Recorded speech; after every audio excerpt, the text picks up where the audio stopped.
कभी कभी कुछ हालात इंसानों के सामने कुछ ऐसा आ जाता जहाँ से उसे तय करना मुश्किल हो जाता है कि अब वो करे तो क्या करे। और फिर वो जुर्म कर बैठ। ये बात है यूपी की बरेली की, जहाँ पे एक परिवार रहा करता था। उस परिवार में पति पत्नी और उनके बच्चे रहते थे। पति उमेश कुमार उम्र 36 साल, पत्नी रेशमा कुमारी उम्र 30 साल और उनके एक बच्चे जो कि 12 साल के थे। पति हर रोज़ की तरह अपने काम पे रोज़ आया जाया करता था। शाम को काम से लौटता था, थका हारा सो जाता था और बीवी घर संभालती थी, बच्चे को देख रेख करती थी। जो कि ऑब्वियसली हर घर में यही सिनेरियो चलता है, हर परिवार में यही चलता है कि उसके पति कमाते हैं, लाइक कुछ भी करते हों अपना घर परिवार चलाने के लिए, और उनकी वाइफ लाइक हाउस वाइफ बन के घर संभालना, बच्चों को संभालना, उनकी देखभाल करना, इतना ही है हर किसी इंडियन हाउस में। एक फैमिली के बीच में जो कहते हैं चलना में कहा जाता है कि उनके मोहल्ले में एक जरदोजी का काम करने वाला रहा करता था, जिसका नाम इकबाल था। जरीदोजी इन द सेंस की साड़ियों में कढ़ाई बुनाई का काम करने वाला। आप समझ सकते हो कि साड़ियों में लाइक कपड़ों में, महिलाओं की मतलब कपड़ों में कढ़ाई बुनाई का काम करने वाला जरीदोजी इकबाल नाम का एक इंसान उन्हीं के मोहल्ले में रहा करता था। अक्सर उस इकबाल नाम के व्यक्ति को उस मोहल्ले में हर महिलाओं से अधिकांश मिलते जुलते रहना होता था, क्योंकि महिलाओं से रिलेटेड वो काम करा करता था। तो उसको मतलब महिलाओं से ज़्यादा संपर्क था, बिकॉज वो इस तरह के काम जो करते। इकबाल का रोज़ हर किसी महिला के घर आना जाना लगा रहता था, वो अपने काम के पर्पज़ से, क्योंकि वो कढ़ाई बुनाई का काम जो करा करता था। एक दिन रेशमा और इकबाल की मुलाकात होती है काम के सिलसिले में, और दोनों में नंबर एक्सचेंज होते और फिर दोनों में बातें होने लगती है। दोनों के बीच कुछ इस कदर बातें होने लगती है कि कहीं ना कहीं इकबाल को रेशमा को लेकर फीलिंग्स आने लगती है। हालांकि अब तक रेशमा को इन बातों का कोई खबर भी नहीं था, लेकिन उसके अंदर उसको लेकर फीलिंग्स आ रही होती है, क्योंकि वो दोनों काम के सिलसिले से मिले थे, बट कहीं ना कहीं एक दूसरे से बातें काफ़ी करने लगे थे और एक दूसरे को टाइम काफ़ी ज़्यादा देने लगे थे, वो भी फ़ोन पे। इस वजह से कहीं ना कहीं रेशमा को कुछ ऐसा ना होकर इकबाल को रेशमा को लेकर फीलिंग्स आने लगे थे। ऐसे ही काफ़ी घंटों तक रोज़ बातें होने के बाद एक दिन इकबाल डिसाइड करता है कि शायद वो अपनी फीलिंग्स रेशमा को बताए, और वो बातों बातों में बता भी देता है कि शायद उसके मन में उसके लिए कोई फीलिंग्स है। जहाँ पे रेशमा सुन के चौंक जाती है कि यार ये कैसे हो सकता है कि मैं एक ऑलरेडी मैरिड फैमिली वाली हूँ और तुम भी एक मैरिड फैमिली से बिलोंग करते हो, लाइक मतलब मैरिड इंसान हो, तो फिर ये कैसे पॉसिबल है। बट कहीं ना कहीं इकबाल को काफ़ी टाइम से ये चीज़ आ रही थी और वो चाह रहा था कि वो रेशमा को कहे, बट वो डरता था। लेकिन फाइनली आज वो कह भी देता है कि शायद उसके मन में उसके लिए कोई फीलिंग्स है। और ये चीज़ सुन के रेशमा को बुरा लगता है। कहीं ना कहीं वो ये मतलब पहले से सोच नहीं रखी होती कि शायद वो कभी ऐसा बोल पाएगा या फिर बोलेगा, बट उसे सुन के ऐसा बुरा लगता है। जहाँ पे वो कहती है कि नहीं, ऐसा हो ही नहीं सकता कि हम दोनों के बीच कुछ ऐसा हो, क्योंकि तुम्हारा भी एक फैमिली और मेरा भी एक फैमिली है, बच्चे हैं, परिवार हैं, ऐसा हो ही नहीं सकता।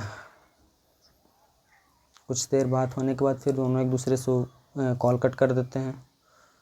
अब एक तरफ लगातार इकबाल की फीलिंग्स उसको लेकर बढ़ती जा रही थी, जहाँ पे ये शायद रेशमा के साथ फिजिकल होने को काफ़ी परेशान था, कि मतलब इसे ऐसा लग रहा था कि शायद रेशमा से एक बार इसे फिजिकल होना ही होना है। जहाँ पे अब ये रेशमा अवॉइड कर रही थी, इसे इग्नोर करने लगी थी, क्योंकि जब इसके मन की बात वो जानी तो इसे डर लगा कि भाई मेरा फैमिली है, मेरा परिवार है, मेरा सब कुछ एक अलग है, फिर मैं इसके साथ बदनाम होना और या फिर एक अपना घर बचाने के चक्कर में इसे इग्नोर करने लगती है। और एक तरफ इधर इकबाल लगातार कंटिन्यूसली इसे परेशान करने लगता है कि वो उसे लाइक करता है, लाइक मतलब अपनी फीलिंग्स को लेके काफ़ी उसे कॉल पे कॉल बातें किया करते, कॉल करना, उसे परेशान करना, लाइक मतलब परेशान करना, फोर्स करना कि शायद वो अब उससे बात करे, रिलेशनशिप में आए, ऐसा कुछ एक तरफा मतलब एक तरफ से ये हो गया था। बिकॉज जब ये रेशमा जानती है इसके मन की बात, तो कहीं ना कहीं अब ये चीज़ एक तरफा चलने लगा था सिर्फ इकबाल के तरफ से, और इकबाल काफ़ी फोर्स कर रहा था रेशमा को कि शायद वो उसके साथ रिलेशनशिप में आए। और यहाँ तक कि इकबाल ने रेशमा को धमकी भी दे डाला कि भाई अगर तूने मेरे साथ फिजिकल नहीं हुई तो मैं तुम्हारी हम दोनों के बीच में जो भी बातें हुई हैं कॉल रिकॉर्डिंग सब तुम्हारे फैमिली वालों को सुना देंगे। कहीं ना कहीं अब इकबाल ब्लैकमेलिंग के ऊपर आ गया था, ब्लैकमेलिंग करने लगा था रेशमा को। हालांकि रेशमा भी बोलती है कि अब ये सारी बातें मैं अपने पति को बता दूंगी कि तुम मेरे साथ इस तरह से कर रहे हो, तुम ऐसा चाहते हो, तुम्हारे मन में इतना गंदगी है। तो इसी बात को लेके इकबाल भी कहता है कि ठीक है तुम बता दो, हम दोनों के बीच में जो भी बातें हुई है कॉल रिकॉर्डिंग सब तुम्हारे फैमिली वालों को सुना देंगे। अब ये बात यहाँ पे ब्लैकमेलिंग का आ गया दोनों के बीच, जहाँ पे रेशमा परेशान होने लगती है इस इकबाल से, क्योंकि डायरेक्टली इकबाल रेशमा को फोर्स। अब इकबाल की टॉर्चर काफ़ी हद तक बढ़ते जा रही थी, जिससे परेशान वो हो रही थी। वो ढंग से मतलब डेली ढंग से वो जी नहीं पा रही थी। उसे हर रोज़ डर लग रहा था कि शायद ये मेरे साथ कुछ गलत ना कर रहे, मेरे कॉल्स रिकॉर्डिंग्स वगैरह सब कुछ सुनाना दे इससे, तो इसका फैमिली ख़राब हो जाएगा, इसका पति इसके ऊपर शक करने लगेगा। मतलब एक बना बनाया घर ख़त्म हो सकता है अगर वो ऐसा कुछ करता है तो इकबाल। अब एक तरफ इकबाल फोर्स किया जा रहा है कि वो उससे रिलेशनशिप में आए, और जो ये चाहती नहीं थी रेशमा। तो काफ़ी बात होने के बाद, काफ़ी सोचने समझने के बाद एक दिन रेशमा डिसाइड करती है कि वो इकबाल से मिलेगा, और वो उसे कॉल करती है कि ठीक है आज मैं तुमसे मिलने आ रही हूँ तुम्हारे घर। और कहा जाता है कि इकबाल भी उस दिन अपने फैमिली को, अपने बीवी बच्चों को उनके मायके छोड़ देते हैं ताकि वो घर पे अकेले रह सके। और दोनों के बीच में बातें होती हैं कि तुम ऐसा करना कि तुम्हारे पति जब शाम को लौटेंगे थके हारे काम से, तो उनके चाय में एक स्लीपिंग पिल्स दे देना ताकि वो पूरी नाइट आराम से सो जाए, बीच में कभी इंटरप्ट ना करे।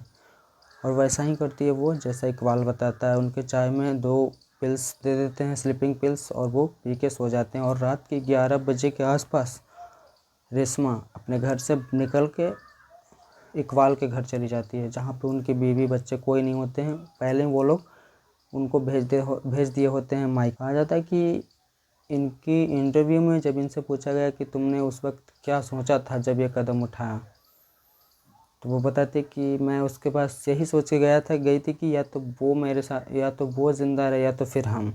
वो 11 बजे रात के इकबाल के घर तो चली जाती है, बट उसके घर जाते ही वो बोलती है कि मैं काफ़ी परेशान हूँ, मुझे थोड़ा आराम करने दो। आराम करने के लिए कह के थोड़ा बेड पे लेट जाती है। उसके बाद फिर पता चलता है कि दोनों में हाथापाई होने लगता है, जहाँ से ये रेशमा उसके हाथ बांध देती है। हाथ बांध के फिर एक हाथ से उसका गर्दन दबाती है और दूसरे हाथ से उसका मुंह, ताकि आवाज़ ना निकल पाए। उसी के घर में, इकबाल के घर में, बिकॉज ये पहले से ही प्लान करके जाती है या तो फिर वो ज़िंदा बचेगा या तो फिर हम, क्योंकि इसका परिवार बिखरते हुए इसे दिख रहा था।